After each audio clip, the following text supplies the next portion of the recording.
세 번째 시간입니다. 우리 김성진 목사님, 한 여인의 변화, 우리의 변화란 제목으로 말씀 증거하실 때 큰 은혜 받으시기 바랍니다. 할렐루야. 여러분, 이 주중에 사경에 저도 참 오랜만에 하는 것 같습니다. 또 이렇게 귀한 시간 내셔서 오신 여러분 모두를 축복합니다. 여러분, 그동안 신앙생활을 하시면서 얼만큼 변하셨어요? 라고 물으면 얼른 답하기 참 어렵죠. 여러분, 신앙생활이 뭐냐라고 하면 신앙생활은 변화하는 생활입니다. 그러니까 우리는 계속적으로 변화해 가야 된다는 얘기입니다. 신앙생활의 연조가 깊어지면 그만큼 변화의 깊이가 더해지는 거고, 신앙생활이 길어졌으면 우리의 믿음의 간증들이 계속해서 길어진다는 뜻입니다. 그래서 성경은 변화의 책입니다. 성경은 창세기에서부터 요한계시록까지 수많은 신앙의 인물들을 통해서 어떻게 사람이 변해가는지에 대해서 얘기하는데, 변화는 두 가지가 있습니다. 하나는 변질이 있습니다. 변질. 이 사람은 신앙생활을 시작했는데 처음보다 자꾸 시간이 갈수록 나쁘게 바뀌는 거예요. 이런 사람이 있고요. 또 어떤 사람이 있냐면 하나님을 만나거나 주님을 만나서 이 사람은 계속적으로 변화를 시도해 갑니다.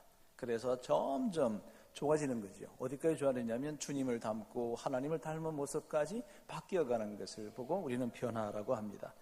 이 오전에 참석하신 여러분 다 변화하셨죠? 옆 사람에게 한번 겸손하게 묻겠습니다. 변화하셨어? 변질되셨어? 네. 굳이 답은 안 해도 될 것 같고, 그죠? 네.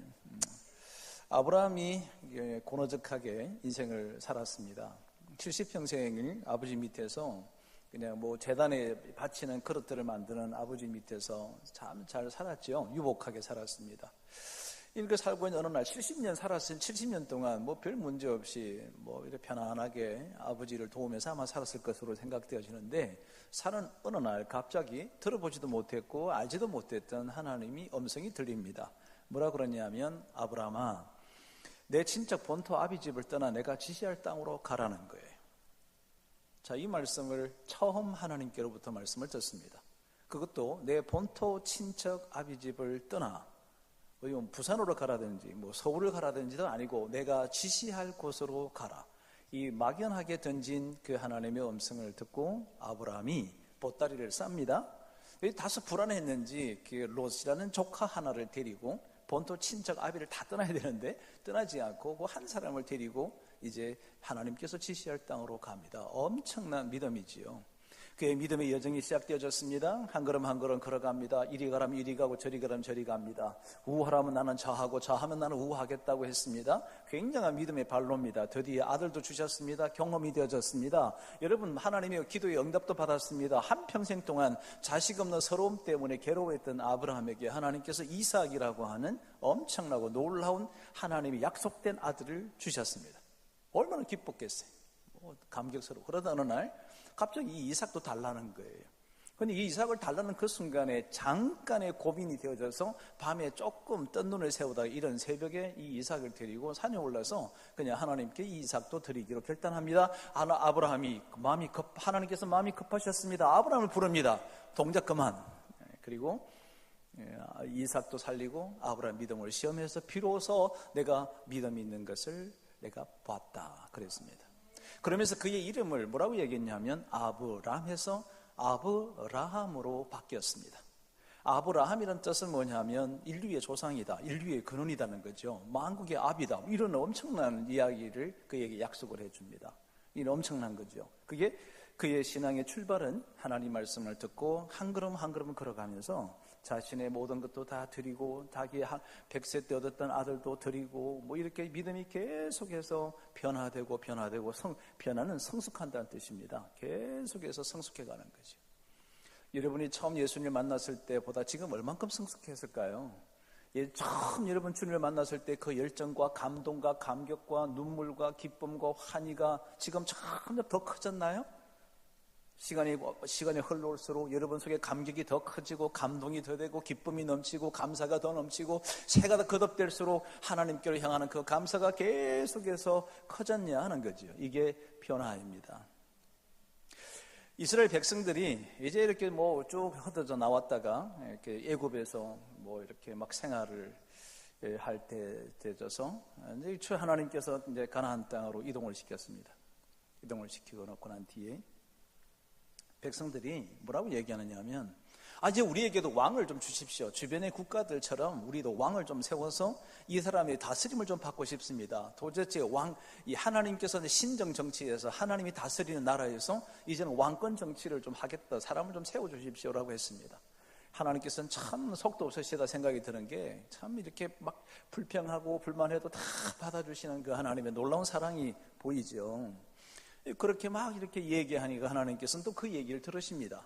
그래서 이스라엘 민족의 최초의 왕을 세웁니다. 누구를 세웠냐 하면 모든 사람이 보기에도 흠모할 만하고 눈에 탁 띄게끔 제 키보다 한 30cm 훨씬 더 크고 출중한 사람을 세웠습니다. 누구였습니까? 이스라엘의 초대 왕이었던 사울 왕입니다. 겸손했습니다. 왜 내게 이런 엄청난 지위를 주십니까? 라고 막 따지기까지 했던 그에게 겸손했던 그를 불렀습니다. 얼마나 시작이 좋았습니까? 그런데 세월이 흘러갑니다. 점점 흘러가면 갈수록 뭐 했어요? 점점 더 좋은 사람으로 변화되어야 되는데 뭐 했습니까? 변질되기 시작했습니다. 급기야 제사장이 마땅히 해야 될 것을 넘어버렸습니다. 그렇죠? 그리고 자기가 주도하여서 자기의 기념비를 세웁니다. 내가 왕이 하나님께서 역사하셔서 이루셨던 전쟁에 승리했다라는 기념비를 세워야 됨에도 불구하고 그는 자기의 기념비를 세우기까지 합니다. 이런 사람을 보고 뭐라고 그러냐 하면 변질되었다 이렇게 얘기합니다. 여러분, 저는 신앙생활은 달라지는 건데 이 달라지는 것들이 두 가지죠. 하나는 변질되거나 변화되었다. 여러분 제가 뵈니까 참 많이 변화해 오셨습니다. 네, 대답하기 민망해도 아멘 하면 참 좋겠다. 네. 네, 계속 변하는 거죠. 신앙생활의 본질이 뭐냐면 변화하는 거거든요. 우리가 간증할 게 뭐냐면요. 나 이런 사람이었어요. 그런데 내가 이렇게 하나님 주님 만났어요. 내가 오늘도 하나님의 말씀을 듣고요. 주님의 음성으로 듣고 주님을 음성으로 만나고 나서 제가 오늘 이렇게 바뀌기로 살겠습니다. 이게 신앙생활이지 않습니까? 그게 신앙생활의 힘이라는 거죠. 여러분, 신앙생활의 힘이 뭐냐면요. 신앙생활의 힘은 변하는 거예요. 어제보다 오늘 달라지고 작년보다 올해 달라지고 내년은요 또 그 변화된 기대감이 있는 거죠. 나 이만큼 바뀌질 것 같아. 얼마나 아름답습니까? 그죠? 우리가 인생이 그렇게 살자. 그런 성도들이 모인 교회, 우리 교회는 정말 좋은 교회다는 거죠. 건강한 교회는 별거 아니다. 어떠냐면 각자 서로가 변화하려고 애쓰는 성도들이 함께 모인 교회, 그 교회가 건강한 교회죠. 저는 우리 교회가 그런 소망을 가지고 함께 이번 사경회를 다 함께 보냈으면 좋겠다 생각하는 겁니다. 성경은 변화의 책입니다. 여러분, 우리 잘 알고 있는 야곱이라는 사람이 있습니다. 이 야곱은 여러 학자들이나 얘기들이 분분하죠. 비열하다, 이런 사람들 이런 얘기도 하기도 하고, 이 야곱이라고 하는 그 사람에 대한 이야기들은 우리가 너무 잘 알고 있습니다. 그런데 여러분, 이 야곱이 하나님을 경험합니다. 그리고 나서 그가 바뀌어졌습니다. 그리고 그 바뀐 이름이 뭐였냐면 이스라엘이 됐습니다. 이스라엘이 됐다. 이게 변화한 것입니다. 이런 얘기를 오늘 지금부터 시작하면요, 오늘 저녁 집회 때까지 계속 해야 돼요. 성경 전체가 변하니까. 타락한 사람 가론 유다는 주님 만났을 때 얼마나 열정적인 사람이었습니까? 그런데 그는 변질해버린 거죠. 그러니까 결국은 둘 중에 하나예요. 변질되거나 변화되거나 점점 좋게끔 변화되는 그런 저와 여러분이 되기를 바랍니다. 이 성경의 많은 변화의 중심의 인물들 가운데 오늘 이 낮 시간에 우리가 함께 좀 고민하면서 바라보고 싶은 여자가 있습니다. 이름도 몰라요, 성도 몰라요. 그냥 한 여인이에요. 한 여인. 이 한 여인이 제게 너무 감동을 준 거죠. 여러분이 제가 받았던 하나님의 그 놀라운 감동을 여러분과 함께 좀 나눠보려고 합니다. 이 한 여인이 있었습니다. 끝까지 이 여인의 이름은 밝히지 않습니다. 그냥 우물가의 한 여인이었습니다. 우물가의 한 여인. 예수님께서 제자들을 데리고 이제 쭉 이동을 하시려고 하셨습니다. 요한복음 여러분 4장 1절을 펴십시오. 제가 한 절 한 절 읽으면서 하나님 말씀 속에서 우리에게 허락해 주시는 그 하나님의 뜻을 함께 찾아가려고 합니다. 요한복음 4장입니다. 4장 3절 같이 읽겠습니다. 시작. 유대를 떠나서 다시 갈릴리로 가실새. 유대를 떠나서 다시 갈릴리 해변으로 예수님께서 제자들을 데리고 이동을 쭉 하려고 하는데 4절에 뭐라고 기록하는지 같이 읽어봅니다.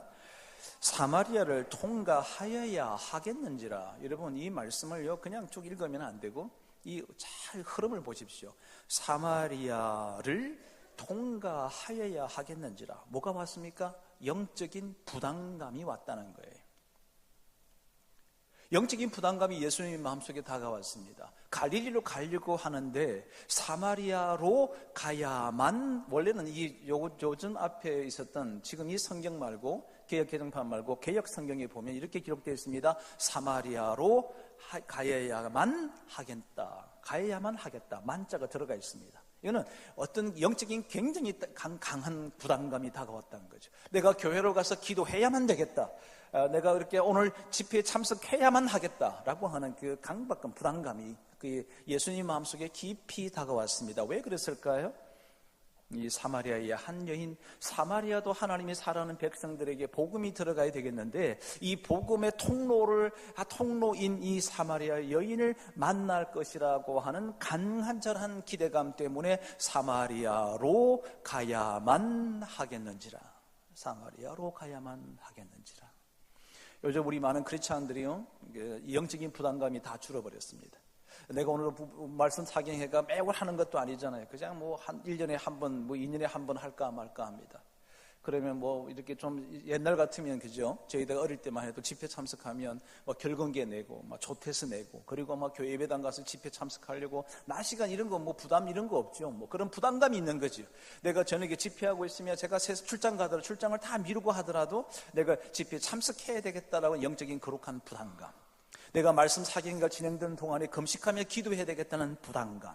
내가 말씀 사경을 준비하기 위해서 30분 전에 우리 권사님들이 함께 모여 주의 종을 위하여 함께 기도하고 참석한 성도들이 하나님의 말씀에 사모하고 이 말씀대로의 삶의 귀중한 은혜를 경험하기 위해서 일찍이 나와 하나님께 기도해야 되겠다라고 하는 영적인 부담감, 이 부담감들이 점점 희석되어지고 사라지고 있는 오늘날의 교회들을 많이 바라봅니다. 아마 여러분들은 오늘 이 영적인 주님처럼 영적인 거룩한 부담감을 가지고 이 자리에 참석했다고 확신합니다.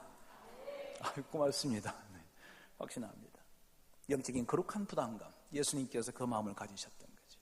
주님이 영적인 거룩한 부담감 때문에 사마리아로 들어갔습니다. 이 사마리아를 들어갔더니 어떤 일이 벌어졌는가? 이 사마리아는 5절입니다. 사마리아에 있는 수갈, 같이 읽어요. 수갈하는 동네에 이르지니 야곱이 그 아들 요셉에게 준 땅이 가깝고 6절요. 거기 또 야곱의 우물이 있더라. 예수께서 길 가시다가 피곤하여 우물 곁에 그대로 앉으시니 때가 6시쯤 되었더라. 요 6시라고 하는 것은 우리 6시라는 개념이 아니고요. 한참 뜨거운 정오의 시간, 우리 같으면 이제 아마 1시부터 3시 사이 뭐 이렇게 되지 않았을까라고 생각하는데 무진장이 뜨거워요. 이 나라가요. 제가 이제 요 시기에 그 1월이면 이스라엘이 좀 뜨거운 시간인데 제가 처음 이제 성지 예수대를 한번 다녀왔습니다. 몇 년 전에. 정말 오랫동안 가고 싶었는데 못 가다가 겨우 이제 시간을 내서 한번 다녀왔는데 이게 얼만큼 뜨거운가. 그래서 제가 온도계를 하나 사가지고요. 바깥에 제가 정오 시간에 딱 이렇게 됐어요. 사마리아 그 길가 근처에 가서 냈더니요. 나타나는 온도가 47.5도까지 올라. 밖에 안 되더라고요. 네. 47.5도밖에 안 돼. 이야, 그러니까 아주 사람이 아무도 안 다녀. 그냥 막 여행객들만 그냥 뭣도 모르고 다니니까 막 뭣도 모르는 여행객들만 있지. 나머지 그 나라 사람들은 한 일체가 안 나와. 이럴 때였습니다. 이런 시간이 되어졌는데 그때 왜 이 모든 사람들이 다 오수를 즐기고 집안에 그늘 안에 다 있는 이 시간에 이 가련한 한 여인이 이제 등장한 거예요. 7절 읽어봅니다. 같이. 사마리아 여자 한 사람이 물을 기르러 왔으며 예수께서 물을 좀 달라 하더라. 저는 여러분 이 사마리아 여인의 이야기를 함께 묵상하면 막 눈물부터 날라 그래요. 이 여인이 얼마나 가련하냐는 거예요. 인생이 얼마나 척박한 인생을 살았길래 많은 사람들의 눈을 피하여 이 뜨거운 시간에 물등에 물을 먹지 않으면 죽으니까 이 물을 기르러 이렇게 나왔을까? 그런데 이렇게 척박한 인생을 사는 그곳에 누가 찾아왔어요? 예수님께서. 저와 여러분의 인생길에 참 고단한 인생을 살아가고 힘든 인생을 살아가는데 누가 찾아와요? 주님께서. 오늘 이 아침에도 우리가 말씀 사경회 때문에 말씀에 귀를 기울여서 앉아있는 것 같지만 주님께서 우리에게 다가오셔서 우리에게 부지런히 떨어서 주의 성전을 향하게 하고 주의 음성을 들을 수 있도록 우리의 마음을 이끌어 주신 분이 누구시라고요? 주님이시다. 내 인생을 살게 하신 분이 주님이시요, 우리의 삶을 이끌어 주실 분도 주님이시요, 내 삶의 환경을 만드신 분도 주님이시요, 이것을 끊임없이 고백하는 그런 저와 여러분의 심령과 삶이 되기를 진심으로 바랍니다. 내게 다가오시는 예수님입니다. 제가 대학 2학년 때입니다. 저는 제가 원하는 것과 관계없이 저희 아버님이 무조건 저는 법대 가야 된다고, 그래서 저는 어릴 때부터 그냥 법대를 가야 되는 줄 알고 쭉 살았습니다.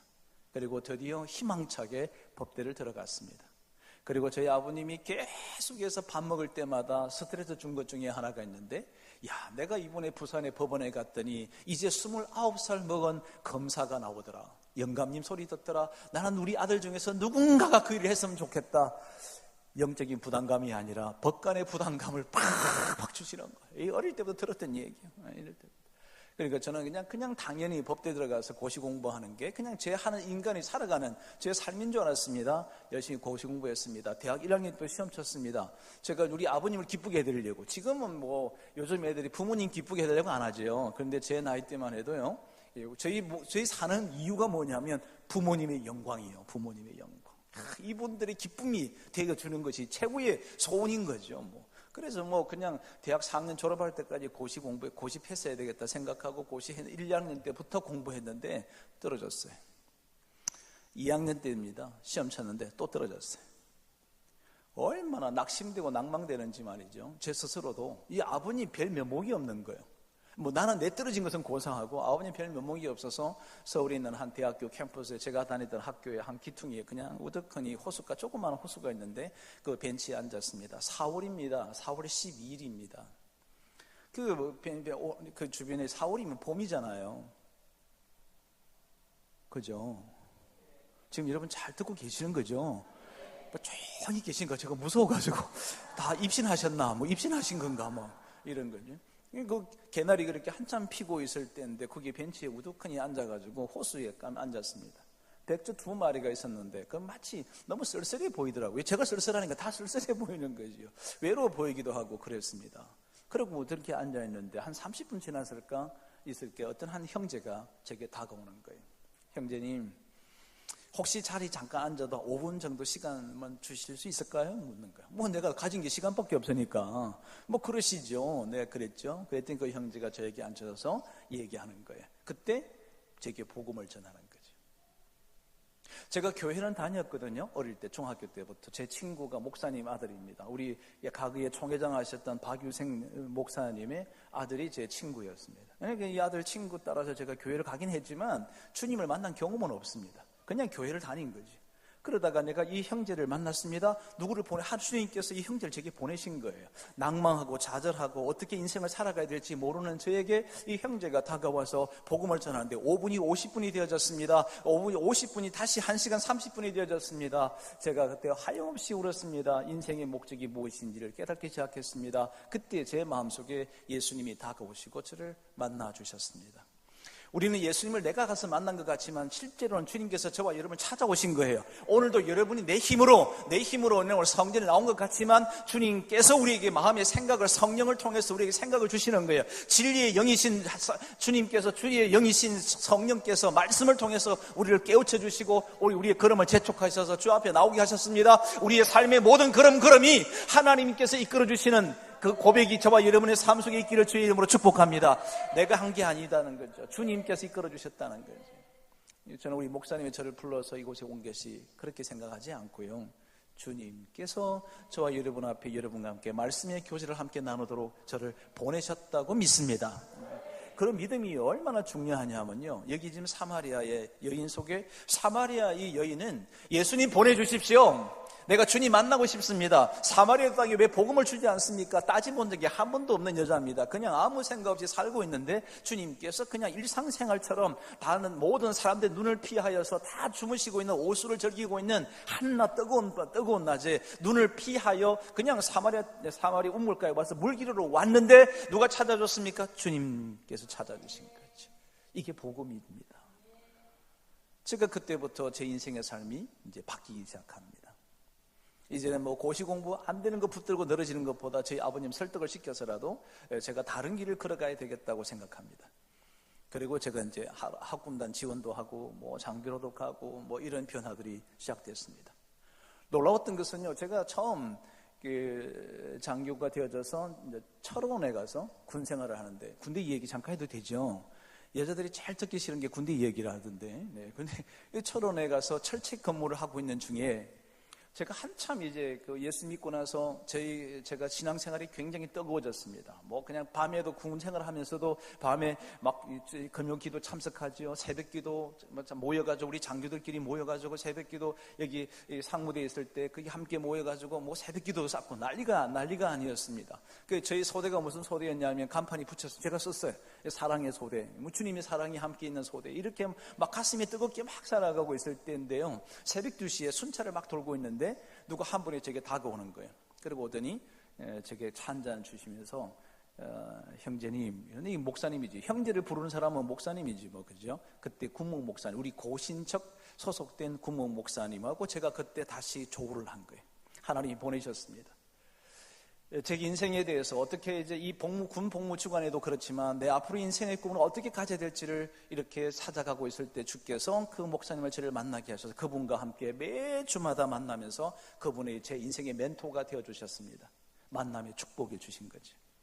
그래서 그 형제 때부터 이 목사님의 지도를 받기 시작했습니다. 목사님이 인도해 주시는 대로, 멘토해 주시는 대로, 얘기해 주시는 대로 그렇게 순종해가면서 하다 보니까 조금씩 바뀌기 시작하는 거죠. 그렇게 제 인생의 출발은, 새로운 역사의 출발은 그렇게 시작되었습니다. 가치가 다 바뀌어버린 거죠. 여러분, 예수님을 제대로 만나면요, 정말 진정한 그리스찬을 만나게 되면요, 인생은 바뀌게 돼 있다는 겁니다.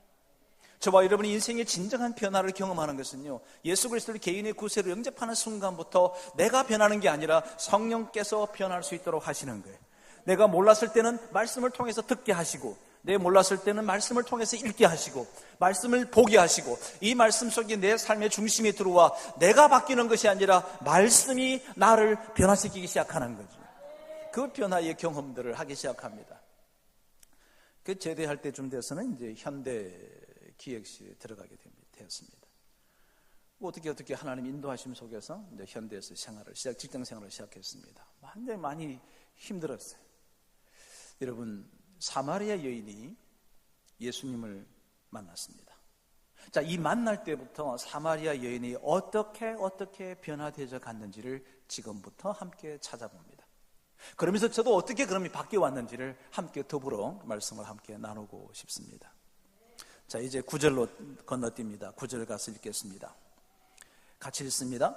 사마리아 여자가 이르되 당신은 유대인으로서 어찌하여 사마리아 여자인 나에게 물을 달라 하나이까 하니 이는 유대인이 사마리아인과 상종하지 아니함이러라. 여기에서 중요한 단어가 하나 나오는데 그게 무슨 단어냐 하면 이겁니다. 당신은 유대인입니다. 유대인 남자가 나 사마리아 여자인 나에게 왜 희약가시 하느냐는 거죠.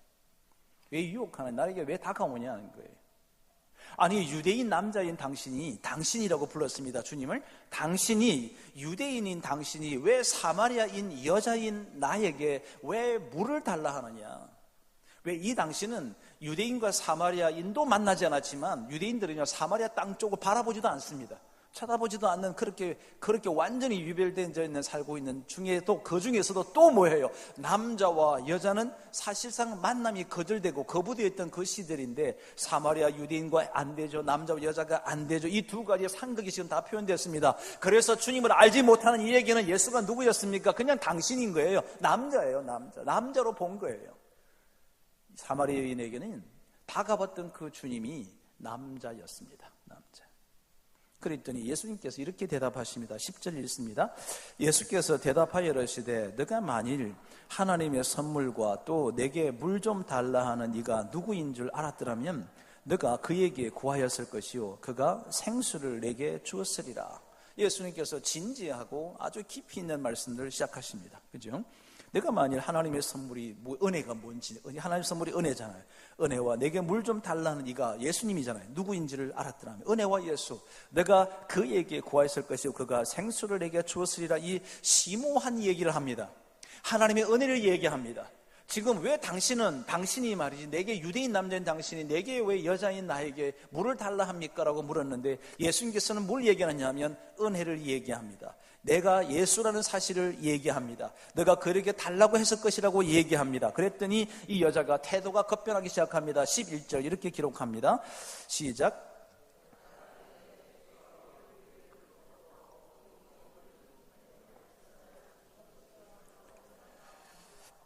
네, 여기서 이제 부르는 용어가 바뀌죠. 주여라고 바뀝니다. 여러분, 당신이라고 했다가 이제 주여로 바뀝니다. 이 주여라, 이 당시 주여의 뜻은 뭐냐면 선생님이라는 의미입니다. 선생님, 이 정도 부르는 거예요. 왜냐하면 말하는 게 좀 범상치가 않은 거예요.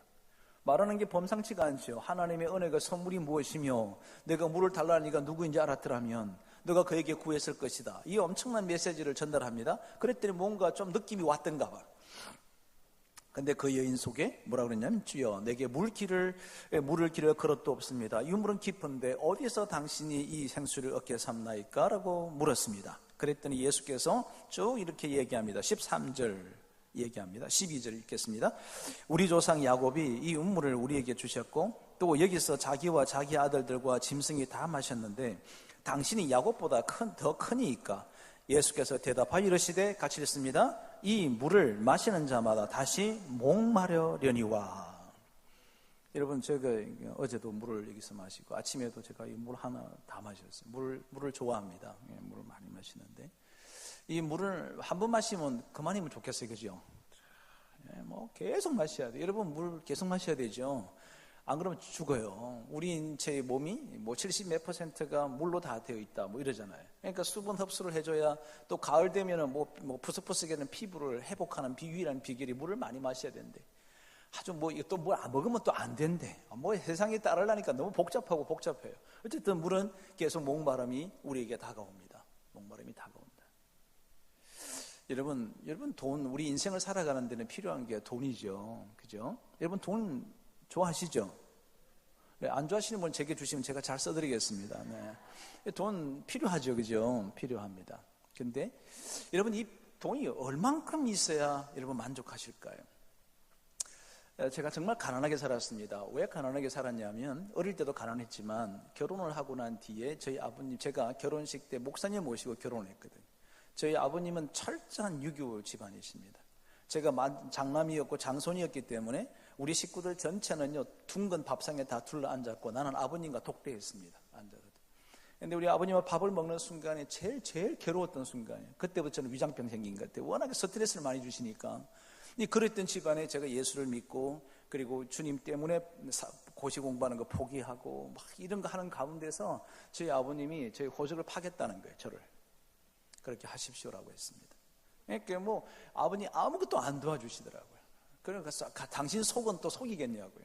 그럼에도 불구하고 저는 또 내가 주님을 영접하고 만났으니까 제 인생의 삶에 버려야 할 건 버리고 버릴 것은 포기할 건 포기해야 되겠다 생각이 확고했기 때문에 그냥 뭐 그런 거 전혀 개의치 않았죠. 그러다 보니까 어렵게 살아서 조그만한 방에 우리 아이들 둘 데리고 식구 4명이 제가 살은 거예요. 월세방에서. 그러니까 이 사는 게 힘들었습니다. 심지어는 우리 제 나이 때 젊은 20대 후반 정도 됐을 때 결혼할 때 일주일 동안 라면만 먹고 살았습니다. 뭐 제가 보기가 시원치 않고 살아가는 게 너무 어렵고 힘들었습니다. 그랬던 적도 있었는데 제가 이제 이렇게 이사를 왔죠. 어디로 왔냐면 수원으로. 제가 이제 현대를 다니면서 수원으로 이사를 왔습니다. 집을 전세를 얻었습니다. 제가 제대할 때 얻었던 돈하고 어떻게 해서 이제 전세를 하나 얻었는데 15평. 그 당시 연탄을 떼고 하는 보일러의 주공 아파트 15평을 주공 아파트 단지 조금 낮은 층인데요. 서민 아파트 같은 데를 전세를 얻어 들어갔는데 그 밤에 제가 한참 울었잖아요. 벽 붙들고. 왜냐하면 세상에 이런 곳에 살 수 있구나. 이런 곳이 있구나. 방 2개, 응접실 조그만한 거 하나. 부엌에 아궁이가 들어가서 하는 거였지만 그래도 우리 단독 집이 하나 있고 아파트에 살 수 있다는 이것이 너무 감격스러워가지고요. 벽 붙들고 막 울어서. 그래 한 2년쯤 지나니까요. 애들 조금 크더라고요. 크니까 이게 화장실을 남자가 셋이고 여자 하나니까 화장실이 하나밖에 없으니까 이 뭐 애들 저도 들어가고 그러면 다들 식구들이 제 식구가 굉장히 힘들어하더라고요. 그죠? 뭐 한참 들어가면 한참 있다 나오니까 갑자기 이제 소원이 생기대요. 하나님 화장실 2개 있는 거 주시옵소서. 뭐 자연스럽게 그래 또 21평 아파트로 옮깁니다. 옮긴다는 것은 옮기다의 방언입니다. 막 이렇게 옮겨요. 그러니까 뭐 이렇게 방이 좀 컸죠. 근데 화장실 2개가 아니었습니다. 근데 계속 불편하죠. 애들 더 크니까. 이 작은 애는요, 특별히 뭐 샤워를 들어갔다 하면 1시간 걸려, 애가. 저도 안 되겠어. 그래서 이제 하나님, 진짜 하나님께 간절히 요구하길, 하나님, 이제는 진짜 화장실 2개 있는 거 주셔야 됩니다. 그래 또 27평으로 갔네요. 이러다 보니까 세월이 7년이나 가는 세월이 흘러가는 거예요. 그래서 제가 7년 동안 뭐 했냐 봤더니요, 아파트 평수 늘리다가 끝난 거예요. 아파트 평수 늘리다. 그러니까 그럼 27평이면 제가 만족했을까요? 아니요. 어떤 집에 갔더니요, 그 집사님 집에 갔더니 42평이야. 아주 궁궐이더라고. 그 당시에 1986년도에 7년도에 갔더니 막 궁궐 같아. 하나님, 나 이런 집에 살면 안 됩니까? 누구는 살고 누구는 못 사냐는 거지. 그래서 제가 나중에 가만히 생각하니까 나중에 주님 만나면 너 뭐 하다 왔냐 그러면 저 이럴 것 같아. 아파트 평수 늘리다 왔습니다. 이럴 것 같은 거예요. 아니 세상에 하고 간 날 그거 하다고 왔다고 어떻게 얘기할 수 있겠냐 하는 거죠. 인생의 욕심 끝없죠. 여러분이 뭐 적금 통장에 얼만큼 들어가 있어야 만족할지 모르지만 우리 인간은요 계속해서 목마를 수밖에 없습니다. 유명한 록펠러라고 하는 분이 있습니다. 우리나라에 우리 여러분도 그 록펠러의 11조에 대해서는 얘기 무척 들었을 겁니다. 그런데 그분이 숨겨진 얘기가 하나 있어요. 그분이 이제 세계 최고 부호가 됐습니다. 근데 부호가 되어 있는 상태에서 기자들이 몰린 거죠. 이분의 재산 공개를 했는데 우리 록펠러 씨가 이 세계에서 최고의 부자인 것으로 이제 드러나게 되었습니다. 이렇게 부족한 게 없으시겠습니다. 막 이렇게 얘기하니 록펠러가 한다는 말이 뭔지 아십니까? 조금만 더 있었으면 좋겠다는 게. 조금만 더 있었으면 좋겠다. 실제 그런 것 같습니다.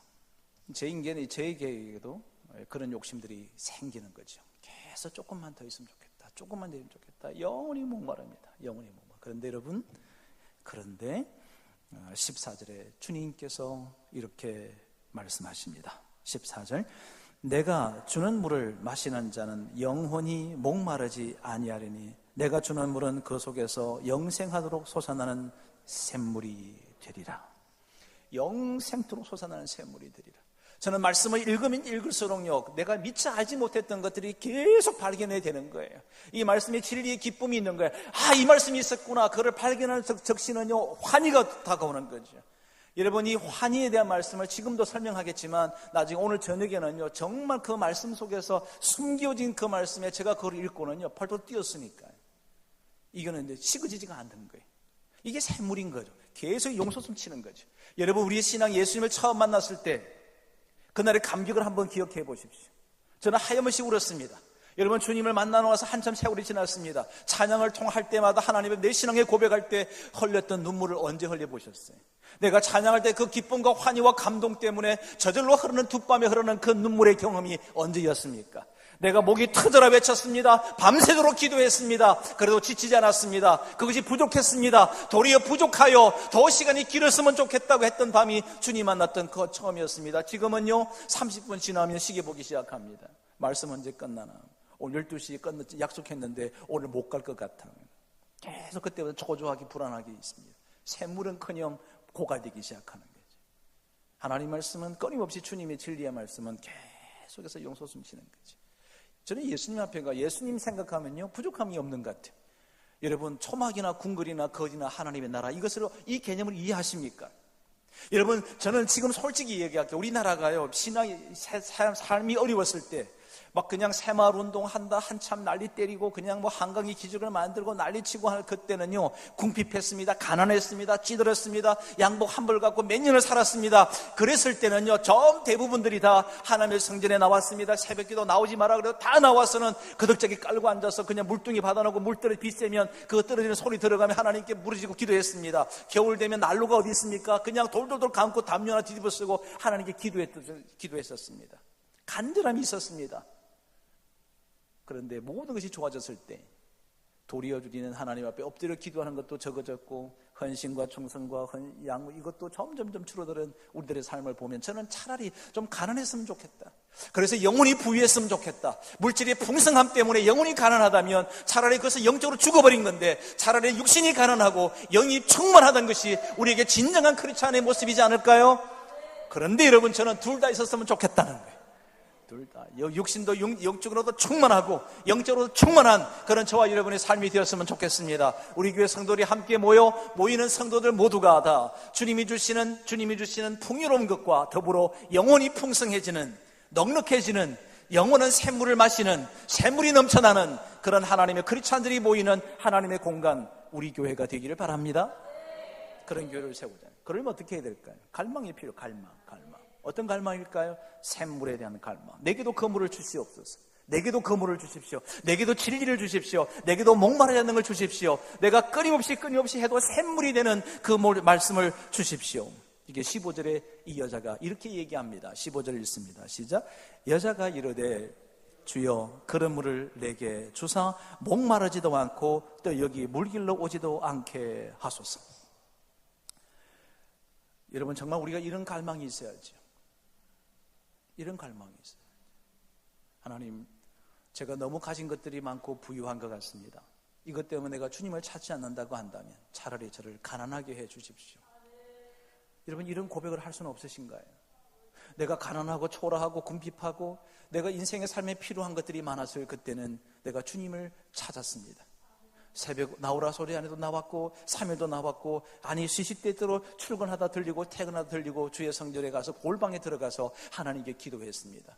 그때는 내 영혼이 정말 샘물처럼 넘쳐났습니다. 그러던 어느 날 내 가진 것들이 넉넉하고 자가용도 있고 얼마든지 걸어서 와도 어떤 그 길을 차 타고 올 수 있는 길인데도 나는 곧장 퇴근을 집으로 합니다. 그리고 교회는 어쩔 수 없이 갈 때만 가고 있습니다. 종교 생활하고 있습니다. 내 영혼이 핍절해지기 시작합니다. 메말르기 시작합니다. 하나님, 내게도 목마르지 않는 생물을 내게 허락해 주십시오. 여러분, 이 여인의 그 아름다운 이 고백이 우리의 고백이 되었으면 좋겠습니다. 내게 영원히 목마르지 않는 물을 주셔서 내가 물을 기르러 가지 않아도 되도록 해달라고 하는 이 여인의 고백이 저와 여러분의 고백이 되었으면 좋겠습니다. 자, 그런데 여기서요, 아주 중요한 질문을 예수님께서 하시는 거예요. 아니, 지금 내게 목마르지 않는 샘물을 주십시오, 내게 그 물을 달라고 얘기하는데 갑자기 예수님께서 뭐라고 얘기하냐면 16절에 이렇게 이야기합니다. 시작. 네, 이러시되 가서 내 남편을 데리고 오라는 거예요. 아니, 그냥 물을 주겠다 안 주겠다 얘기하시면 되는데, 아니 내게 그냥 은혜를 주면 된다고, 은혜를 주시면 될 텐데, 은혜를 주겠다 안 주겠다 얘기하시면 될 텐데 갑자기 뭐라 그러냐면, 여러분 숨겨져 있는 잘못과 거짓과 그리고 부패와 타락과 또 죄성을 가지고 오라는 거예요. 이 갑자기 아니 주님, 그냥 내게 은혜 주시면 되고 그냥 샘물 주시면 되고 목마르지 않은 거 주시면 되지 뭘 또 갑자기 남편을 왜 데리고 오라 합니까? 우리 인생에 가장 숨겨져 있는 그림자입니다. 이 여인에게 가장 감추고 싶은 것이었습니다. 영혼이 드러내고 싶지 않은 것입니다. 자신의 인생에 가장 추한 것이었습니다. 자신의 깊이 있는 죄성이었습니다. 자기 속에 숨겨져 있는 너무나도 부끄러운 인생을 살아가고 있는 그 감춰져 있던 것이 있었습니다. 근데 그것이 자기의 남편이었습니다. 왜냐하면 남편 5을 갈아치우고 지금 있는 남편도 남편이 아니었기 때문에 남편을 데리고 오라. 예수님께서 저와 여러분 은혜를 주시고자 하시는데, 그 은혜 주시려고 할 때 우리 갈망합니다. 주님, 내게도 목마르지 않는 샘물과 같은 은혜를 주십시오라고 할 때 주님이 뭐라고 그러시느냐 하면, 여러분이 감춰져 있는 그것을 가지고 오라는 거예요. 내 남편을 데리고 오라. 그랬더니 여자는 아무런 변명하지 않습니다. 뭐라는지 볼까요? 17절. 여자가 대답하여 이르되 나는 남편이 없나이다. 예수께서 이르시되 내가 남편이 없다는 말이 옳도다. 여러분, 저는 이 사마리아 여인의 이 터닝 포인트, 사마리아 여인이 성경에 기록될 수 있는 절호의 기회가 어디였냐면 여기입니다. 여기 하나님 앞에, 주님 앞에 정직했다는 거죠. 자신의 가려져 있는, 숨겨져 있는 죄를 가리지 아니하고 합리화하지 않고, 하나님, 주님, 내가 어떻게 하다 보니 이렇게 되어졌습니다. 변명하지 않았습니다. 저는 이렇게 살고 싶지 않았습니다. 남편 한 사람만 섬기고 살고 싶었는데 어떻게 하다 이렇게 되어졌습니다. 얘기하지 않았습니다. 그냥 있는 그대로 주님 앞에 딱 내놓았습니다. 저는 남편이 없습니다. 여러분, 지금 오늘날 우리 한국교회에 필요한 것이 뭘까요? 사마리아 여인의 신앙의 고백입니다. 여러분, 신앙의 고백이 뭡니까? 주님을 사랑하면 이게 신앙 고백인 줄 아십니까? 아니요. 신앙 고백이 뭐냐 하면 내가 내 인생의 삶 속에 숨기워져 있는 하나님 앞에 드러내야 되는 것들, 비이성적인 다툼과 시기와 질투와 것들로 차져 있는 것, 남을 비방하고 비판하고 부정적인 견해를 얘기하고, 항상 그릇된 것을 잡고 꼬투리를 잡고 있고, 그 사람이 연약한 부분을 건드리는 습성들, 내가 잘못 악한 생각들, 내가 내뱉는 그냥 심각한 두서없이 얘기하는 그 말 때문에 상처받는 이 얘기에 내 은행들, 내 행동들, 내 습관들, 이게 감춰져 있는 것들, 숨겨져 있는 것들, 이것들을 변명하지 않고 여과 없이 그대로 내려놓는 것부터 출발하는 거예요. 우리가 진짜 하나님의 은혜를 경험하고 싶다면, 저와 여러분이 하나님의 사랑을 정말로 전폭적으로 받고 싶다면, 영원히 식지 않고 목마르지 않는 샘물을 경험하고 싶다면, 내 속에 있는 이 추하고 더럽고 억울하고 어두운 그림자들을 주님 앞에 있는 그대로 놓는 거예요. 고백하는 거예요. 이게 신앙의 고백인 거예요. 나는 남편이 없습니다. 손을 든 거예요. 나는 남편이 없습니다. 주께서 이렇게입니다. 내 말이 옳도다. 그리고 여러분, 더 놀라운 이야기는 너에게 남편 5이 있었고 지금 있는 저도 내 남편이 아느니 내 말이 참되도다. 주님의 마음에 참됨을 인정받는 순간이었습니다. 우리가 잘못한 것이 중요한 게 아닙니다. 잘못한 것이 아니라 잘못한 것을 주님 앞에 정확하게 참되게 고백하는 것이 가장 중요한 것입니다. 이 여인이, 여러분, 주님 보십시오. 우리가 말하지 않는다고 모르나요? 사마리아 여인이 지금 말하기 전에 주님은 알고 계셨습니다. 저와 여러분이 어두운 거, 어려운 거, 힘든 거, 절망과 낙담과 좌절과 실험과 시험하고 있는 이 모든 것들도 주님은 아십니다. 우리 주님이 어떤 분이냐고요? 저와 여러분이 얘기하지 않아도 우리의 삶에 살고 있는 모든 것들을 아시는 주님. 사마리아 여인을 한 번도 만나본 적이 없었지만 예수님께서는 이미 그 여인이 어떤 삶의 처지가 있는지를 아시는 그분이 저와 여러분이 섬기는 주님이십니다. 그 주님이 저와 여러분의 형편을 다 알고 계신다는 거죠. 정확하게 5도 아니다, 지금도 아니다. 어쩜 이렇게 정확히 알 수 있을까요? 깜짝 놀라는 거죠. 19절 여자가 드디어 이렇게 변하기 시작합니다. 여자가 이르되 주여 내가 보니 선지자로이다. 당신, 유대인의 남자인 당신이라고 했던 이 여인이 이제 선생님 하다가 이제는 뭐로 바뀌었냐면 선지자로 바뀌었습니다. 여러분, 예수님이 여러분이 누구입니까? 예수님이 누구예요? 하나님. 나를 구원하신 구원자. 예수님 지금 누구인가요? 그분은 우리에게 진리의 말씀을 주시는 분. 지금 여러분에게 예수님은 누구인가요? 내 삶의 주인이십니다. 나를 다스리는 왕이십니다. 그분은 내가 성스럽게 섬겨야 되는 내 왕이요, 나의 유일하신 하나님이십니다. 이렇게 내 삶의 변화가 일어나야 된다는 겁니다. 내가 예수를 만났습니다. 이것은 시작입니다. 그죠? 구원자이십니다. 구원자이신 예수님. 그리고 내 삶의 형편을 돌봐주시는 하나님, 사랑으로 감춰주시는 하나님 맞습니다. 그렇게 변화되어졌습니다. 지금 어떤 변화일까요? 예수님이 여러분의 삶의 주인이 되어졌을 때, 그분이 내 삶의 왕이 되어져 있을 때, 그분이 내 인생의 주관자 되시는, 생사를 주관하시는 주관자 되시는 하나님이 되어져 있는 것, 이것이 변화의 흐름인 것입니다. 여러분, 다시 한번 묻겠습니다. 예수님이 여러분에게 진짜 주가 되어 계십니까? 주가 됐다는 것은 뭐냐 하면요, 여러분의 모든 것들은 내 것이 아니고 다 주님의 것입니다를 고백하는 거예요. 이게 주예요. 저는 여러분, 주라는 단어를 많은 분들이 이렇게 많이 쓰잖아요. 그죠? 우리 권사님들 같은 경우 넘어져도 아이고 주여, 자빠져도 아이고 주여, 누가 찝쩍이도 주여, 이러잖아요. 근데 그 주여를 정말 정확하게 이해하고 쓸까?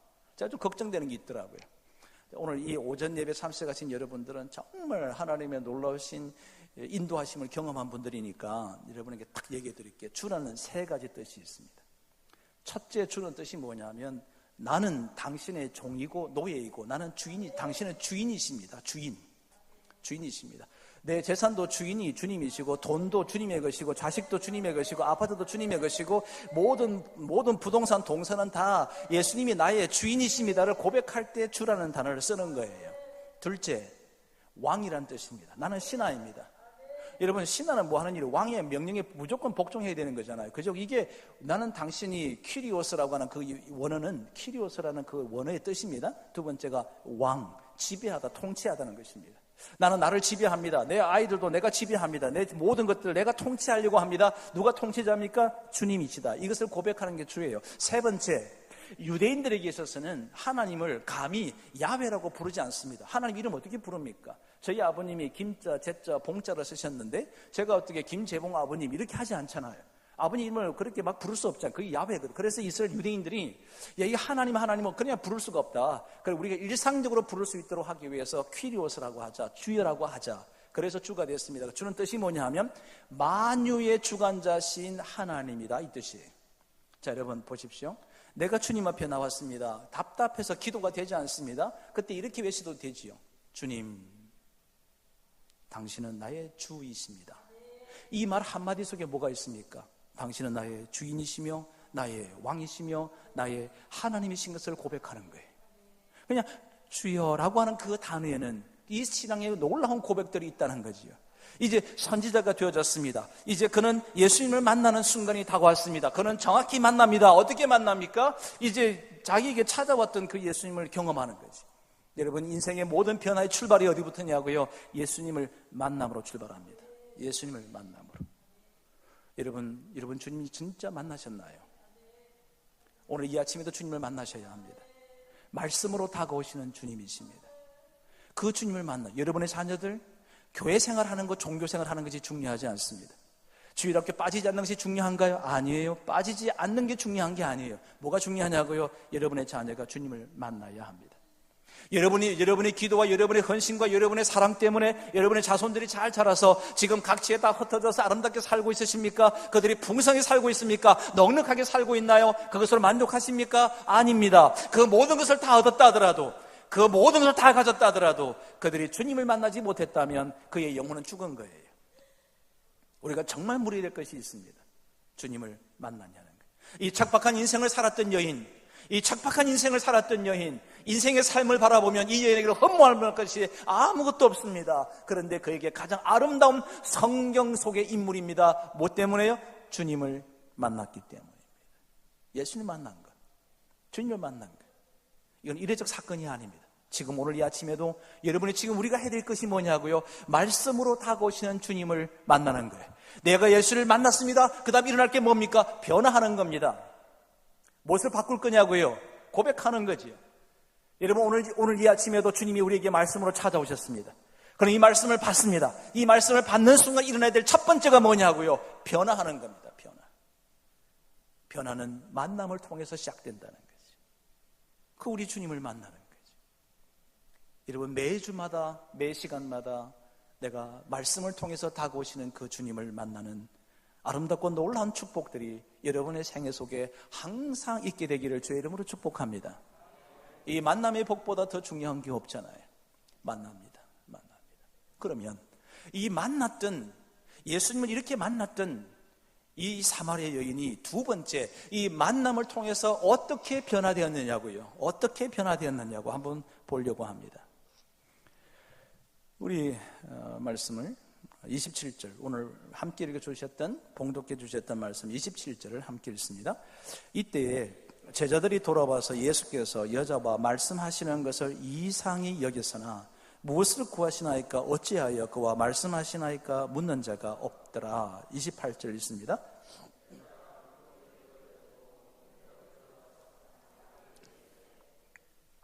네, 여러분, 예수님을 만난 사람이 그 다음에 나타나는 두 번째 징조가 있습니다. 이 사람은 예수를 만났는지 안 만났는지를 어떻게 알 수 있는 방법이 있습니다. 너무 간단해요. 너무 간단합니다.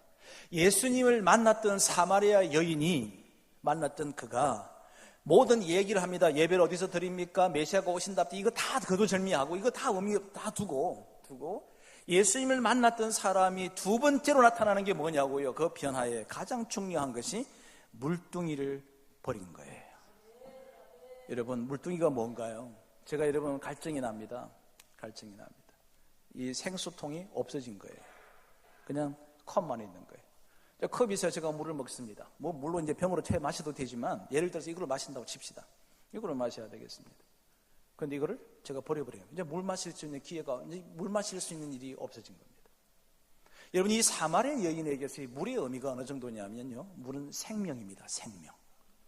생명과 같습니다. 이제는 모든 사람들의 눈을 피하여 굳이 이것을 나와서는 뭘 마십니까? 내가 지금 물을 들어왔더니 이 물뚱이를 번져버렸습니다. 이 여인에게서는 가장 중요한 것을 버린 거예요. 여러분, 예수님 만나시고 나서 무엇을 버리셨습니까? 오늘 하나님께서 아침 새벽에도 어제도 우리에게 말씀을 주셨습니다. 그런 말씀을 받으면 주님을 말씀을 통해서 말씀하시는 주님을 만났습니다. 그럼 뭐가 있어야 되느냐 하면 여러분이 버릴 것이 있어야 되는 거예요. 내가 악한 생각도 버리고 잘못된 습관도 버리고 거릇된 이야기도 버리고 내가 어두운 말, 시기하는 말, 질투하는 말, 험한 말을 했던 내 말도 바꾸고 버린다는 것은 바꾼다는 뜻입니다. 변화한다는 것입니다. 내가 이전의 삶을 살았던 잘못된 것을 버린다는 뜻입니다. 내가 이렇게 살지 않겠다는 것입니다. 나쁜 생각도 버립니다. 좋은 생각으로 채웁니다. 거릇된 행동을 버립니다. 그리고 아름다운 생각과 행동들을 합니다. 모든 것을 버리는 것으로 출발하는 거죠. 버리는 거예요. 여러분, 예수님을 만났습니다. 여러분의 가장 중요한 것이 뭐냐는 거죠. 제가 현대기획실에 들어갔는데요, 갔더니 소위 스카이 대학 출신들이 쫙 있더라고요. 물론 이렇게 얘기하면 제가 거기 출신 아니라는 게 나왔죠, 그죠? 벌써? 네. 거기 출신은 아닙니다. 근데 거기 스카이 대학 출신들이 쭉 있더라고요. 우리가 기획실에 46명이 있었는데 이 46명 중에서 소수 몇 사람만 특별 채용이 됐던 사람들 가운데 저도 하나 있었는데, 저도 거기 왜 들어갔는지 잘 몰라요. 나중에 알게 됐습니다. 들어갔습니다. 근데 여러분, 제가 거기 가서는요, 주일 성수 3개월 동안 한 번도 못했습니다. 단 한 번도. 뭐 그날 퇴근 시간 12시예요. 새벽 7시에 출근입니다. 그럼 수원에서 7시 출근하면 5시 나와야 돼요. 그 당시는. 그런 곳에서 도저히 이거는 신앙생활이 아닌 거예요. 이건 뭐 사람이 사는 게 아니더라고요. 그래서 제가 사표 써버린 거예요. 사표를 썼습니다. 버린 거죠. 왜 버렸냐고요? 그때 당시에 제가 받았던 월급이 얼마냐면 32만 5천 원. 그런데 제가 그 작은 기업으로 다시 시험을 쳐서 들어갔는데, 들어갈 때 거기서 주는 월급이 얼마냐면 28만 5천 원. 4만 원이요, 10분의 1보다 훨씬 큰 돈이었습니다. 그 차이가 엄청난 차이였습니다. 그 당시에.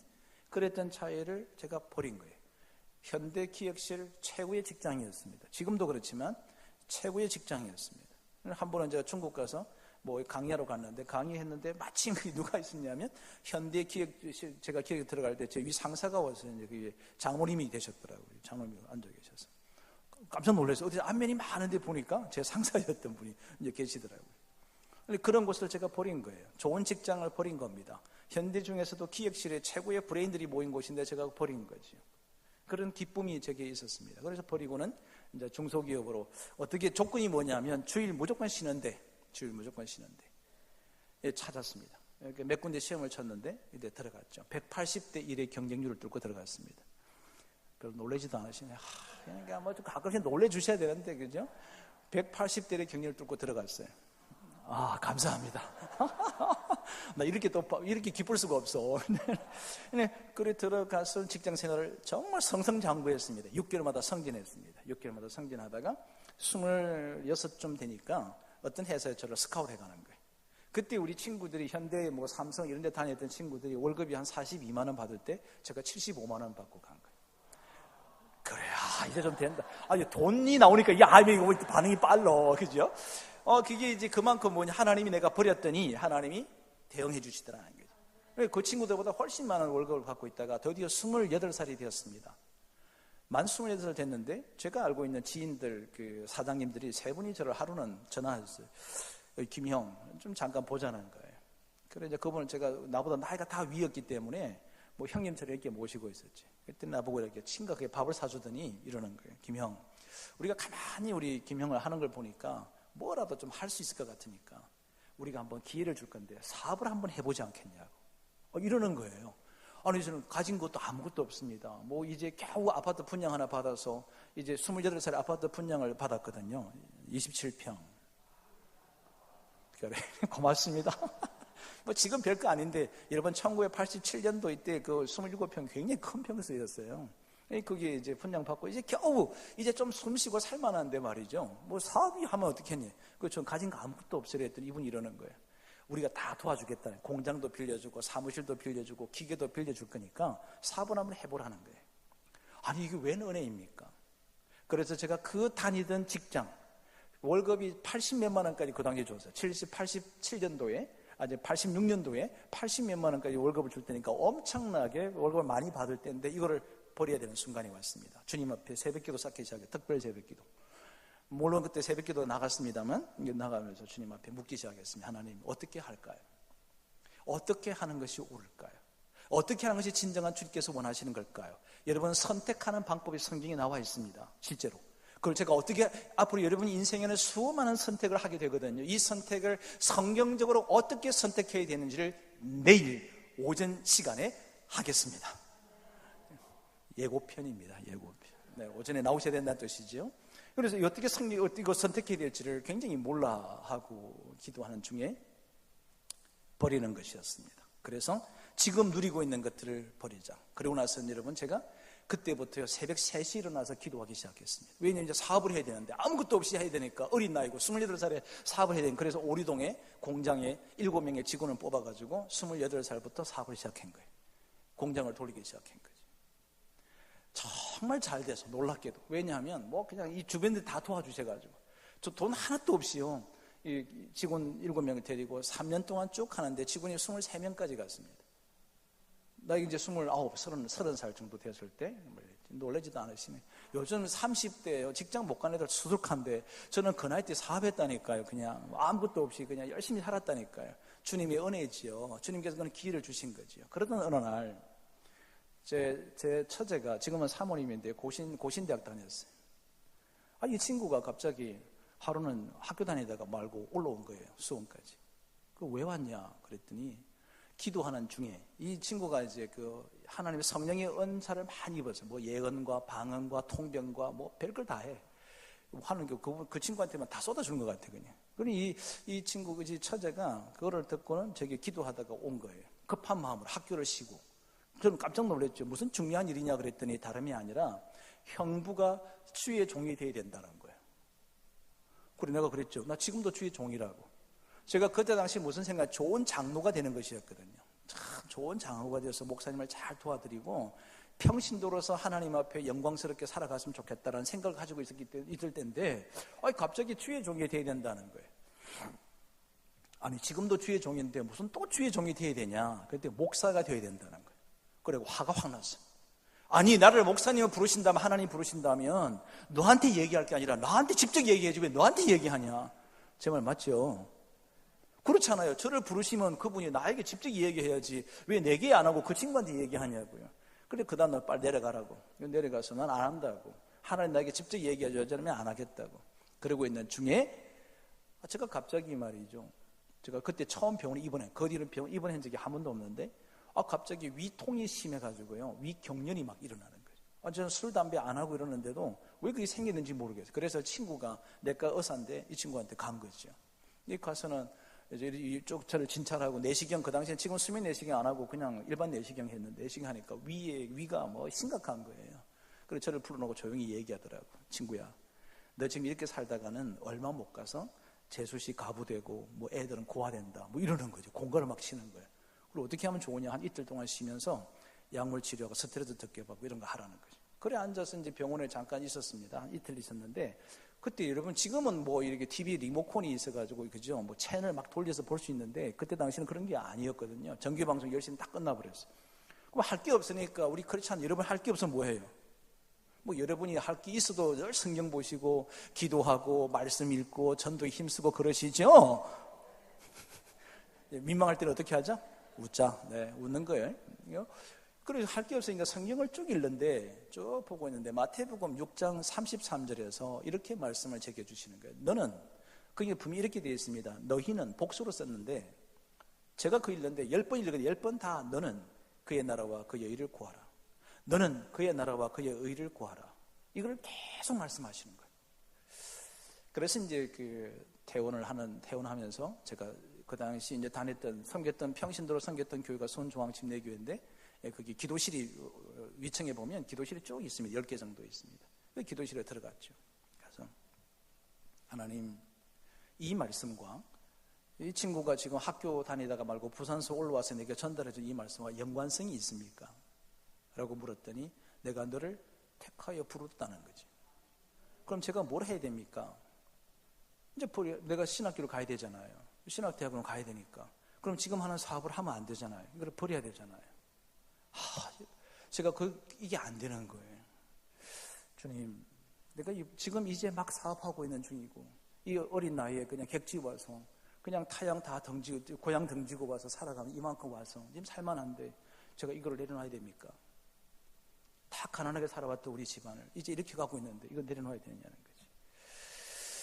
아무 말도 안 하시다. 주님이 아무 말도 안 하세요. 세상에. 그럴 때 얼른 얘기해 주면 좋을 텐데 아무 말도 안 하시죠. 그래서 이제 제가 그때 문득 떠올랐던 게, 기도원이 하나님이 부름을 입었을 때 이렇게 하잖아요. 주님, 저를 부르신 것이 확실하다면 이 그릇에다가 이 그릇에 솜을 줄 거니까 이 솜 위에만 이슬이 살 내리고 바깥에는 안 내리게 징표를 주십시오. 이게 생각나는 거예요. 그래서 성경을 잘 모르는 상태인데 그게 은혜가 돼가지고 제가 주님 앞에, 주님, 하나님 저를 만약에 주의 종으로 쓰시겠다 그러면 제가 이런 부담감을 안 드리겠습니다. 그 대신 제가 우리 사업장이 그 당시 매출이 한 월 7천에서 8천만 원 했거든요. 월 매출이. 그런데 이거를 2배 해주십시오. 1억 5천을 넘게 해주시면 3개월 연속으로 해주시면 제가 무조건 정리하겠습니다. 그때는 확실히 안 될 것을 확실히 믿었던 거예요. 왜냐하면 제가 지금 8천이 되려고 그러면 기계 7대를 가지고 3교대로 돌아가야, 7대 돌아가야, 그래서 23명인데 이 3교대 돌아가야 겨우 8천만 원 정도 매출을 했는데, 아니 이걸 어떻게 1억 5천이 어떻게 되겠어요? 불가능하죠. 그래서 저는 안 할 것을 결심하고 회심의 미소를 띠고 주님 앞에, 주님 이렇게 사인을 보여주십시오라고 했어요. 했는데 그 다음 달이 됐습니다. 연말에 총무부장이 저보다 나이가 더 위셨는데, 사장님 큰일, 이상한 일이 생겼다는 거예요. 뭐냐 그랬더니 1억 4,800만 원이 첫 달에 온 거예요. 아니 어떻게 이게 가능하냐 그랬더니 한다는 얘기가 이런 거예요. 물건을 가져갈 업체들이 선수금을 해서 물건을 미리 달라고 미리 딱 킵을 해놓기 위해서 미리 선수금을 결제를 미리 한 거예요. 그래 첫 달만 그러겠지. 그 다음 달 3개월 연속으로 1억 5천, 1억 6천까지 그냥 바로 찍어버렸어요. 그날 마지막 정산을 딱 하는 날 제가 우리 직원들 다 불러다 놓고 저 사업 정리하겠습니다 선포한 거예요. 내가 주님을 위해서 버리기로, 내가 가장 소중히 여기는 물질의 권한이었던 이것을 버리면서 이렇게 주님 앞에 기도했어요. 하나님, 제가 이것을 내려놓습니다. 내려놓은 순간 주님께서 저를 책임지셔야 합니다. 그리고 그것을 던졌습니다. 그리고 이제 신학대학을 이제 시험을 쳤는데 그때가 12월 24일 날 발표를 했습니다. 저는 지금도요, 그 학교가 이상해. 아니 성탄절을 어떻게 지내라고 12월 24일 날 발표를 하는데 떨어지면 어떡해, 그죠? 그런데 그날 발표를 해서 그런데 겨우 60명을 뽑았는데, 신대원에 60명 뽑았는데 제가 60등으로 들어간 거예요. 확인한 적은 없어요. 확인 없는데 제가 그렇게 믿고 있는 거지. 60등으로 들어가서 그 주에 12월 31일 날 저희 담임 목사님이셨던 김정환 목사님이 저를 자기 집으로 개인을 초대하시는 거예요. 제가 왜 그분이 저를 기억하고 있었냐면, 제가 젊은 나이인데도 헌금이나 헌신이나 이런 것들이 사업을 하고 했으니까 참 열심히 했습니다. 여기 저를 기억하고 계신 거죠. 자기 집에 그 총무영신 예배 드릴 때 저를 개인으로 부르셨어요. 그러더니 이렇게 하는 거죠. 김 집사, 그때 집사였거든요. 김 집사 신학대학원 합격했다면서 그러더라고요. 그랬습니다. 그랬더니 그러면 내가 1월 1일자로 내가 전도사 임명을 할 거니까 우리 대학부 전도사를 시작하라는 거예요. 여러분, 제가 이래 봬도요, 신학대학원 입학도 하기 전에 도사가 된 사람이요. 굉장한 사람이요, 그죠? 이 기적이지 뭐. 도사란 전도사의 준말입니다. 네. 이 도사가 된 거예요. 그래서 제가 이제 1월 1일자로 이제 대학부의 전도사로서 이제 임명을 받고 사역을 시작하게 되었습니다. 그래서 우리 뭐 청년부 사역도 하고 부행정 목사로 목사님이 비서실장을 했습니다. 목사님 비서실장 하면서 참 많은 은혜를 입었습니다. 목사 안수를 받았습니다. 드디어 어떤 선택의 순간이 다가왔습니다. 목사님께서 저보고 이제 우리 지교회에다가 한 300명 출석하는 교회 성전 건축 다 되어 있는데 거기 부임해서 가라는 거예요. 안 가겠습니다. 뭐 이렇게 뭐 안 가겠다 하다 제일 어려운 길이 교회 개척을 선택했습니다. 그리고 열심히 살았습니다. 열심히 목회했습니다. 3년 만에 성전 건축을 했습니다. 450석입니다. 450석. 예배당이 요거보다 조금 더 컸을까요? 2층으로 되어서 450석을 건축했습니다. 그때 제가 모아뒀던 돈 몽땅 털어서 성전 대지를 사서 하나님께 드렸습니다. 그리고 제가 그때 우리 청년들이 요거 오늘도 제가 어제 인사했던 집사님 한 분이 제가 그다음 청년부 제가 사역할 때 그때 청년부였다고 오면서 인사하는데 하도 세월이 오래 지나니까 잘 못 알아보긴 하겠더라고요. 여기 계시더라고요. 그러니까 청년부 사역을 그다 했었는데 제가 젊음을 드렸던 교회 그리고 청년부 때 제가 이제 결혼을 많이 시켰습니다. 제가 첫 주례를 33살 했으니까 그때 신랑이 29이었거든요. 뭐 쭉 그렇게 하면서 했던 그 친구들이 저희들 개척교회 멤버들이 다 되어져서 교회가 참 젊고 좋았습니다. 왕성하게 성장하고 있었습니다. 1999년 12월 31일 하나님이 제게 새로운 비전을 보게 하셨습니다. 이제는 하나님의 한 교회를 섬기는 게 아니라 한국 교회의 중소형 교회들을 바라보게 하셨습니다. 이 거룩한 부담감을 주신 거예요. 항상 그 아픔이 있는 거예요. 지나갈 때마다 십자가 2층, 3층에 있는 그런 교회들을 볼 때마다 굉장히 아픔이 있는 거죠. 저들 마음속에 어떻게 하면 좋을까요? 그래서 저들을 돕기 위해서 이제 연구소를 정리하기 위해서 제가 개척하고 제가 모아뒀던 돈 전부를 하나님께 드리고 제 젊음을 쏟아내고 내 함께 키우고 훈련하고 양육했던 우리 집사님들 다 그냥 그대로 두고 다 버려놓고 이제 다시 연구소를 개척하기 위해서 조그마한 분당의 한 기퉁이에 오피스텔 조그마한 거 하나 얻어놓고 열심히 살아와서 지금 16년째 그 사역을 하고 그리고 하나님께서 오피스텔 조그마한 데 시작했는데 3년 안 되어서 지금 연구소 여러분은 보지를 못하지만 저희 연구소 이렇게 치면 사진이 있는데 그 예쁜 전원주택지 150평에다가 지금 현재는 90평 건물이 앉혀져서 연구소가 운영되고 있습니다. 놀라운 역사지요. 하나님 앞에 우리를 버리는 거죠. 내가 어떻게 무엇을 중요한 것을 버리는 거예요. 여러분 정말 주님을 만나셨다면, 내가 정말 주님을 경험했다면, 내가 정말로 주님을 만났다면 내가 가지고 있는 소중한 물뚱이를 버리는 거예요. 여러분 도대체 무엇을 버리셨습니까? 내가 주님 만났던 그 주님 앞에 여러분이 버린 것은 도대체 무엇입니까? 이 사마리아 여인은 자기 생명과 같이 여겼던 물뚱이를 버린 거예요. 물뚱이를 버려버린 거예요. 여러분 진짜 예수님 만난 사람은요 물뚱이를 버리는 사람이에요. 내가 가장 소중히 여기면서 버리는 거예요. 오늘도 마찬가지입니다. 지금도 우리 시간이 얼마나 소중합니까? 그렇죠? 내가 인생을 살아가는 가운데 직장 생활도 너무 중요합니다. 그럼요, 중요하지요. 내가 주님을 위하여 내가 도대체 무엇을 버려야 될 것인지 진지하게 생각해 봐야 되지 않을까 하는 겁니다. 제 동력자 중에 한 사람이 사업을 하는데 이 친구 예수 만난 지가 지금 이제 6년밖에 되지 않았습니다. 그것도 처음 교회를 나간 게 6년 됐지 예수님 만난 것은 저하고 만나면서 구원의 확신을 가졌습니다. 그 전까지는 이 친구가 워낙에 가난하게 살았기 때문에 돈이 전부입니다. 11조 한 개 드리는 것에 벌벌 떨었던 친구입니다. 여러분 11조가 그냥 작을 때 11조 하는 것은요 그냥 할 수 있어요. 그죠? 뭐 예를 들어서 뭐 한 100만 원 버는데 10만 원 뗀다. 이거는 뭐 어떻게 마음 먹고 할 수 있을 것 같아. 근데 여러분 1억의 소득이 있는데 1000만 원을 드린다. 쉽을 것 같죠? 안 쉬워요. 쉽지 않아요. 이 친구가 그렇게 11조 하나 몇만 원 하는 것도 어려워하던 친구가 예수님 만나고 나서 하나님 앞에 예물을 드리는데 11조를 정확하게 떼는 거예요. 정확하게. 그 정확하게 떼는 순간부터 매출이 급성장하는 거예요. 예수님을 만나기 그 당시에 연 매출이 13억 정도 하던 친구가 예수님 만나고 난 그 뒤부터 바로 60억을 뛰더니 그 다음에는 100억을 97억까지 가는 거예요. 근데 그게 벌었던 이윤을 이득에서 11조를 하는 게 아니라 자기의 수입에서 지출하고 다 남는 그 수입에서 전체 수입이 차익이 있잖아요. 그 차익에서 10분의 1을 먼저 떼버리는 거예요. 하나님께 버리는 거예요. 자기의 소중히 여기는 물뚱이를 버리는 거죠. 어떻게 하실까요? 하나님이 역사하시죠. 하나님 책임지시나. 설령 책임지지 않는다 하더라도 오늘 저와 여러분의 삶이 어떤 삶이 되어야 되느냐 하면 내가 만난 그 예수님 앞에 내가 그 예수를 주라고 고백하는 저와 여러분이 어떻게 해야 될까요? 내가 소중히 여기는 그 물뚱이를 버리는 거죠. 여러분 우리가 버려야 될 것들이 참 많이 있습니다. 안이한 생각, 안주하고 있는 생각들도 버려야 하고요. 내가 편안함만 추구하는 것도 버려야 하고요. 내가 하나님의 은혜는 마치 물질에만 다 국한되어 있는 것 같은 생각들도 버려야 하고요. 내가 소중히 여기는 자녀들조차도 여러분 어쩌면 여러분의 손에서 놓아야 될 수도 있습니다. 그냥 하나님께서 책임질 수 있도록 사마리아 여인이 자신의 물동이를 버렸습니다. 세 번째, 물동이를 버린 것으로 끝났을까요? 아닙니다. 이 사마리아 여인의 변화를 마지막 보겠습니다. 그게 28절 29절 다시 읽겠습니다. 시작.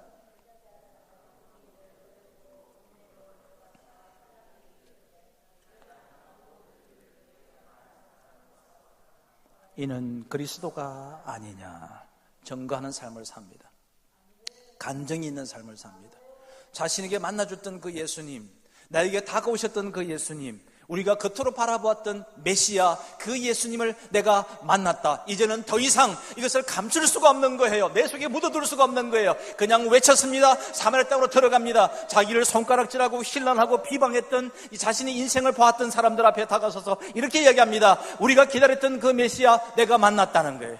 내게 다가오신 그 예수님을 내가 만났다는 거예요. 메시아를 만났다는 거예요. 내게 구원해 주셨다는 겁니다. 내게 희망과 소망을 주셨습니다. 삶의 희망, 새로운 것을 보게 하셨습니다. 그 주님을 얘기합니다. 내가 행한 모든 일을, 내게 말한 일을 보라. 그가 그리스도가 아니냐. 여러분, 저는 우리 예수 믿는 사람들이 전도하지 않는 이유를 저는 잘 모르겠습니다. 내가 만난 예수를 전하는 거예요.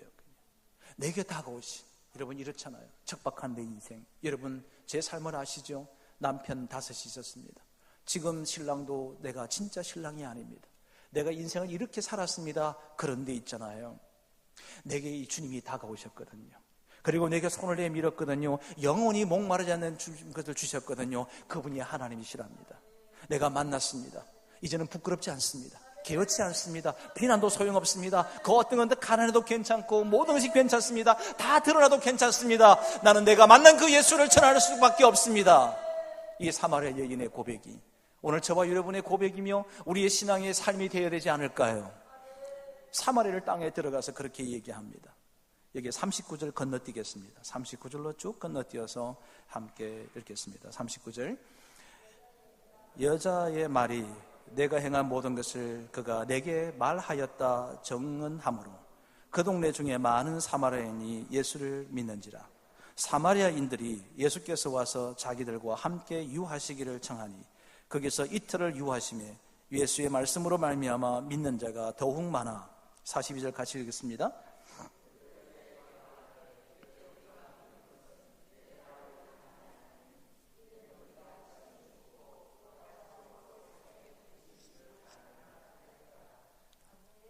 하나님은 저와 여러분을 부르시고 찾아오셔서 하나님께서 진리의 말씀을 이렇게 주셔서 저와 여러분을 여러분이 살고 있는 그 지역에 사마리아 땅과 같은 척박한 그 땅에 우리의 복음의 도구로 사용하시기를 원하십니다.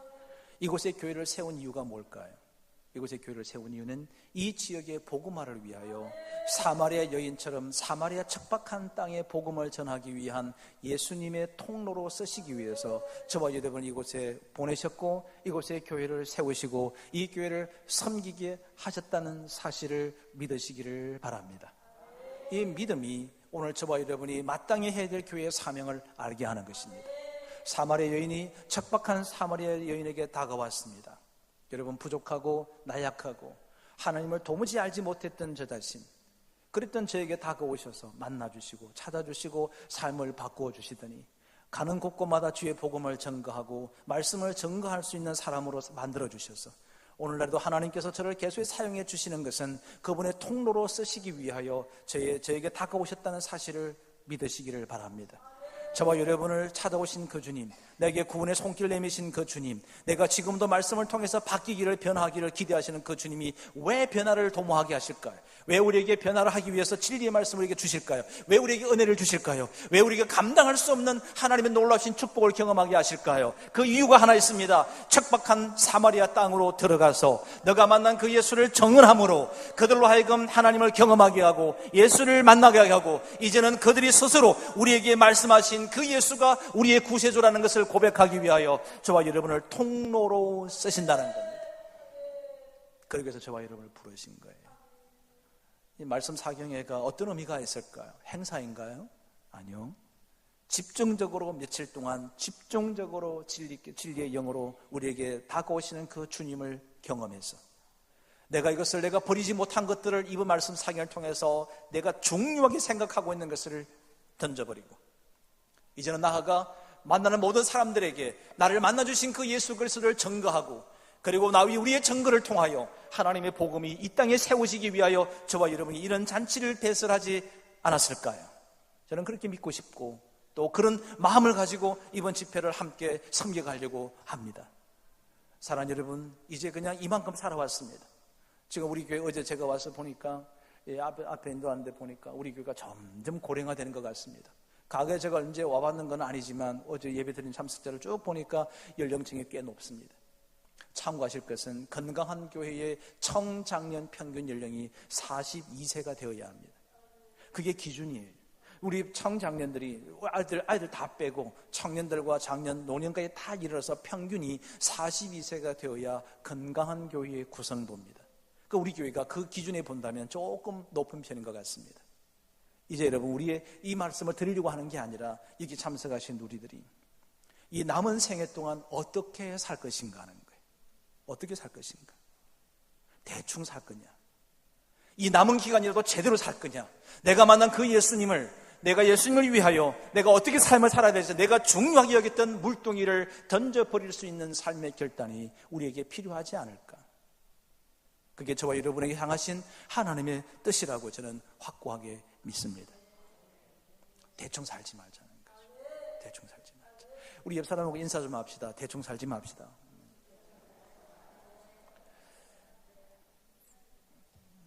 한 청년이 있었습니다. 이 청년이 그냥 특별히 이렇게 인생의 재미를 못 느끼고 그냥 살아가고 있는데 하루는 이제 산책을 나가기 위해 저기 뚝방을 따라서 쭉 이렇게 걸어갑니다. 요즘은 이제 그런 거 많이 보기 어려운데 제가 어릴 때만 해도 저수지들이 이렇게 있었습니다. 이곳 마을에 저수지가 하나 있고 호수가 있으면 꼭 있잖아요. 그 호수 정중앙에 쪼매난 그 자그마한 쪼매타는 것은 작다의 방언입니다. 쪼매난 그 섬 하나가 있습니다. 그죠? 그럼 거기 꼭요 나무 한 그루만 딱 세워놔. 왜 그렇게 세는지 몰라. 이 나무 한 그루가 딱 세워져 있는 거예요. 이 청년이 이렇게 쭉 지나가다가 보니까 이 호수에 있는 나무를 보니까 자기와 똑같은 생각이 드는 거예요. 쓸쓸하고 외롭고 그런 거예요. 그래서 한참 보고 있는데 갑자기 파랑새 한 마리가 쭉 이렇게 날아들더니 그 나무 위에 딱 앉는 거예요. 그게 좀 거슬렸던가 봐요.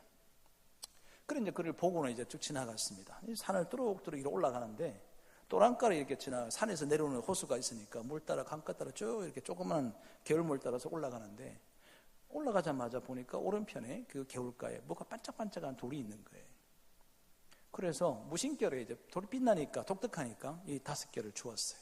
그리고 이제 호주머니에 넣고는 쭉 올라갔다가 내려왔는데 여전히 거기에 파랑새가 앉아서 놀고 있으니까 이게 좀 거슬렸어요. 이 청년이. 그래서 이제 이 파랑새를 쫓아내기 위해서 호주머니에 마침 돌이 있은지라 이 돌을 들고는 던진 거예요. 던졌더니 약해서 중간에 가다가 떨어졌어요. 또 하나 또 데리고 다시 던졌어. 너무 세게 던졌더니 그냥 지나가 버렸어. 3번째 이제 던졌습니다. 던졌는데 옆으로 빠졌어. 4번째 돈을 딱 던졌는데 파랑새가 그 돌과 관계없이 그냥 날아가 버렸어. 몇 개 남았죠? 1개 남았어. 이 1개 남은 것을 가지고 집으로 와서는 집에 와서 이제 탁자 위에다가 이게 돌이라고 하면 탁자 위에다 그냥 무심결은 그렇죠. 돌이니까 돌 두고는 이제 생활을 하고 있다가 일주일쯤 지난 어느 날 자기 친구가 집으로 놀러 온 거야. 커피를 마시고 한참 얘기하고 있다가 이 친구가 쭉 두리번거리다 보니까 그 테이블 위에 빛나는 돌이 하나 있는 거예요. 이 친구의 직업이 뭐냐면 보석 감정사야. 습관처럼 이제 이거 돋보기, 대빼기 있잖아요. 대빼기. 이만한 대빼기를 가지고 이제 이거를 본 거죠. 야, 친구야. 이게 어디서 났냐 말이죠. 왜 그래? 돌이잖아. 그러니까. 이거 어디서 났냐는 거죠. 그래, 저기 산에 올라가다 보니까 이렇게 돌이 있길래 주웠다고. 세상에 이거를 어떻게 썼니? 그냥 던져다 썼지 뭐. 근데 왜 그래? 그랬더니 이 돌이 말이야. 다이아몬드 원석이야. 다이아몬드 원석인데 이 하나의 가치가 얼마냐면 너가 10년 동안 10년 동안 월급 받은 거 모아야 되는 가치가 있는 거야. 그러니까 몇십 년 날려버린 거예요. 4개를 날렸으니까 몇십 년 날렸어요? 40년을 날렸어요. 뭘 하려고요? 나무 위에 서 있는 파랑새를 쫓아내려고 뭘 썼어요? 40년을 날려버린 거예요. 40년 날려버린 거예요. 여러분, 어떻게 사시겠습니까? 그냥 가만히 있어도 혼자 왔다가 날아가 버릴 파랑새와 같은 것. 그냥 마셔도 목마를 수밖에 없는 이 세상의 것들을 쫓아가면서 주어졌던 시간들 계속 낭비하면서 사시겠습니까? 아니면 이제 제대로 사마리아 여인, 그 여인처럼 물동이를 벗어버리고 자기를 질탁하며 질척하고 손가락질하는 그들을 향하여 다시 뛰어들어가 내가 만난 예수, 내가 만난 그 하나님을 증거하며 그렇게 살아가는 인생이 되어야 되지 않을까요? 진정한 아름다운 삶의 진정한 모습은 어떤 삶이 되어야 할까? 한 여인의 변화, 그게 나의 변화, 우리의 변화, 우리 교회의 변화, 여러분의 가정의 변화가 되기를 주의 이름으로 축복합니다.